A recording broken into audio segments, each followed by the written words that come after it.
Actually, that's the most dangerous thing we can do for their future.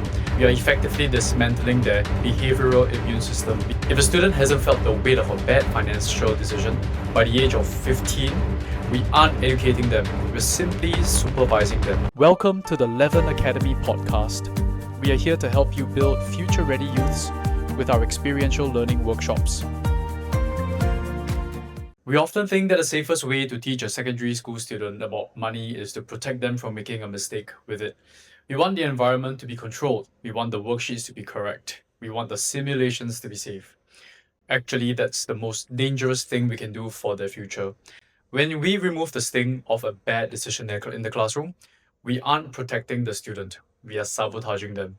We are effectively dismantling their behavioral immune system before they ever step into the real world.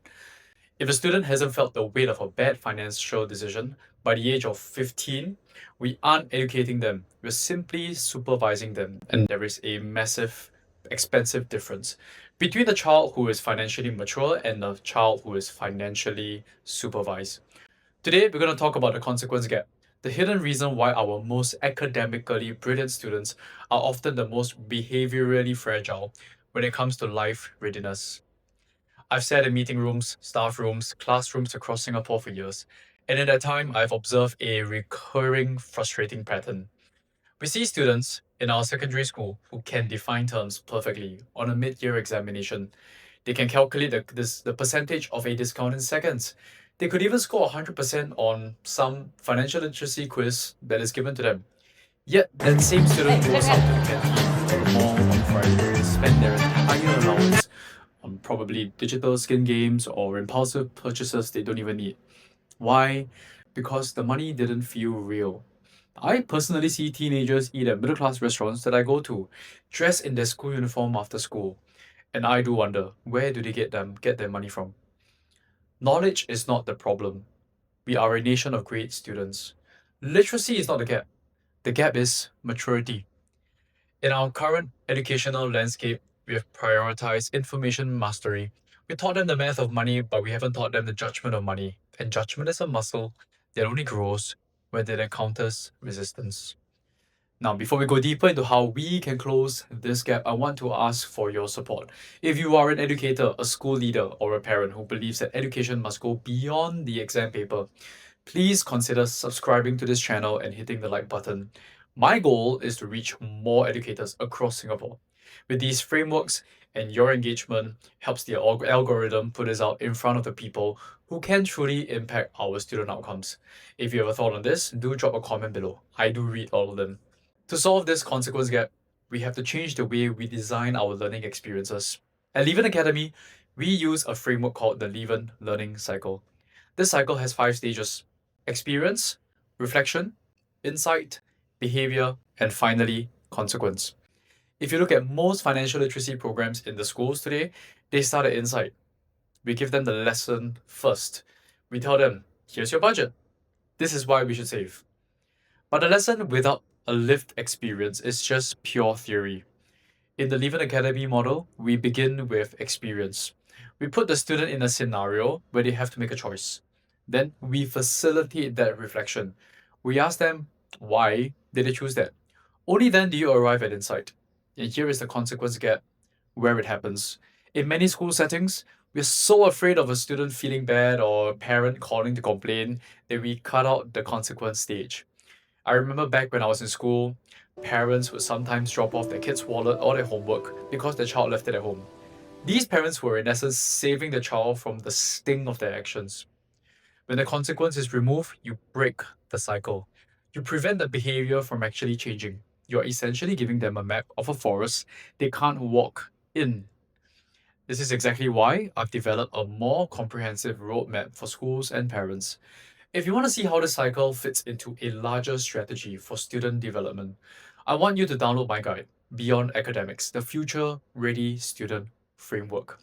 It's a free resource that breaks down the 3 pillars of maturity: financial, personal, communication.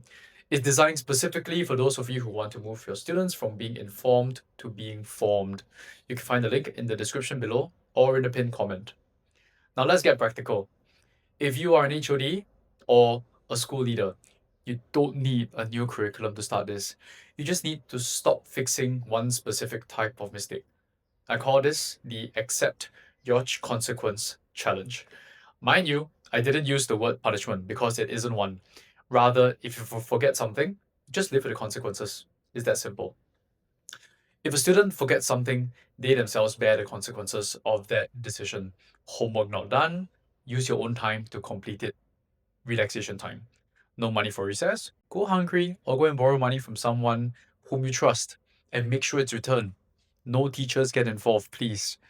And don't rely on the school's office, teachers, or school principal to save you from something that you had complete control over if you had actually planned for it. Students, by learning to accept consequences, and when schools draw the line with parents, this challenge helps to cultivate a culture of maturity in our future men and women.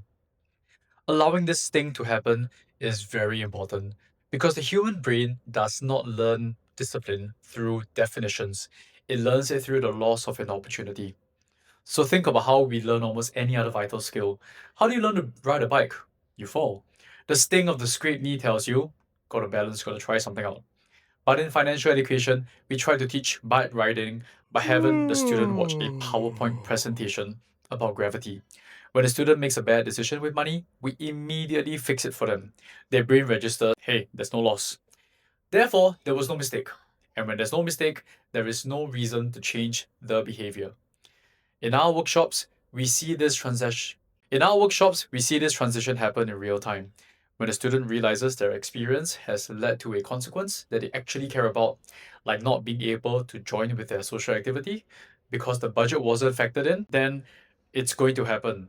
We allow that to actually happen for the students itself. The reflection that actually follows is very deep. It is not academic at all, it is personal. That is when the behavior shifts. That is when the maturity forms. This brings us to a very difficult truth. It is what I call the protection trap. And as adults, our natural instinct is to protect our kids, our students. We see a student make a poor choice and we begin to intervene. We want to spare them the embarrassment. We want to save them from the sting.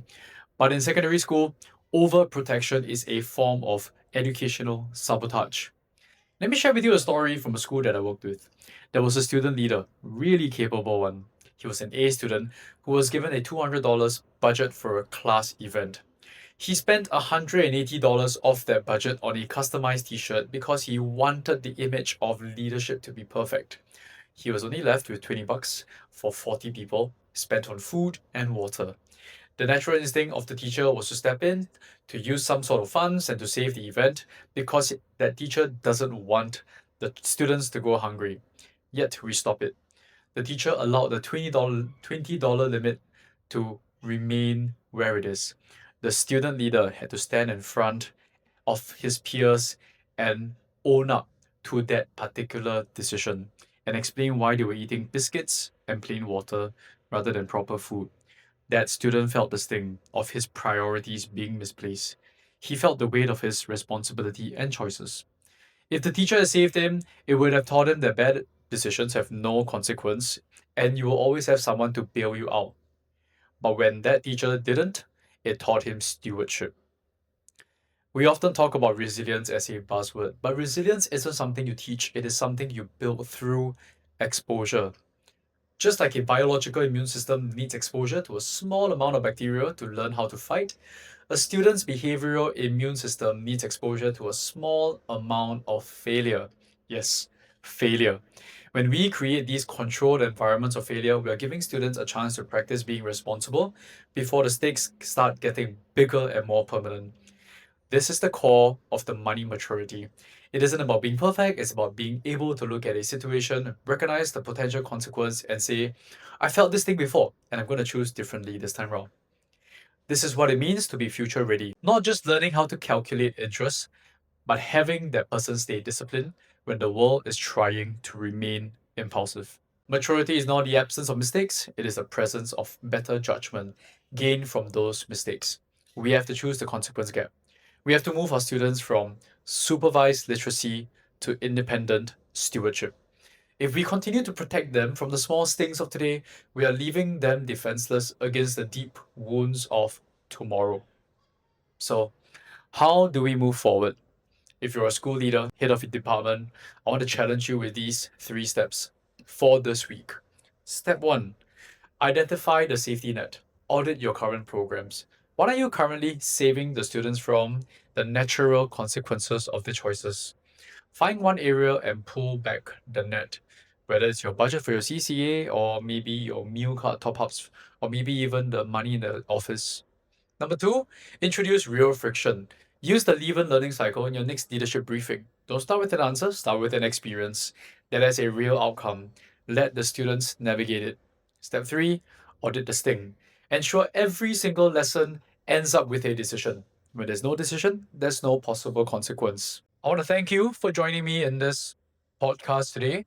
Don't forget to download the Beyond Academics, the Future Ready Framework Guide at the link below, specially created for my fellow colleagues in education. Please subscribe and share this with one another, especially to another educator who does need to hear this message. Together, we can start closing the gap and form a generation that is ready for life. I'm Ernest from Leaven Academy. Thank you, all my fellow educators, for the work you do, and I'll catch you in the next video. Take care.